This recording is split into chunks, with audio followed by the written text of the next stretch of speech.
Welcome to Ephatha. Jesus said, "Be opened." Mark, also known as John Mark, was a significant figure in the early Christian church and the author of the Gospel of Mark, believed to be the earliest of the four Gospels. He was likely from Cyrene, in North Africa, which is in present-day Libya. Mark was a close associate of the Apostle Peter, who referred to him as his spiritual son, as referred in 1 Peter 5:13. He was also the cousin of Barnabas, an important figure who accompanied Paul on his missionary journeys. Mark initially served as a helper to Paul and Barnabas during their missionary work, though he later parted ways with Paul due to a disagreement.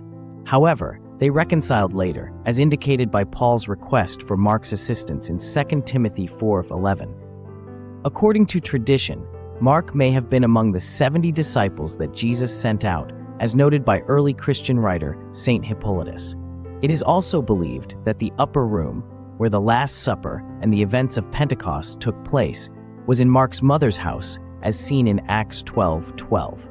Mark later traveled to Alexandria in Egypt, where he established the Christian church.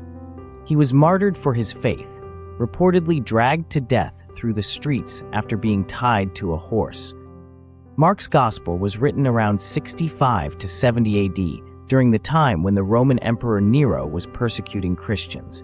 Nero was notorious for his cruelty, particularly after the Great Fire of Rome in 64 AD, which he blamed on Christians to deflect suspicion from himself. The Gospel of Mark was written to encourage and strengthen the Christian community in Rome during this time of intense suffering. Mark's account is marked by its honesty, including the failures and struggles of key figures like Peter and the ambitions of the sons of Zebedee, James and John. Through his gospel, Mark sought to inspire and fortify the faith of the persecuted church. At the heart of Mark's gospel is the central message that Jesus is the Son of God. From the very first verse, Mark declares Jesus as the Son of God, Mark 1:1, and throughout the gospel this theme is echoed. As we study the Gospel of Mark, our goal is to draw closer to God, to have the life of Christ within us, and to share Jesus with others. May we pray to encounter him fully as we immerse ourselves in this study of Mark's Gospel. Thank you for listening, and you can watch similar videos on our YouTube channel, Ephatha Catholic.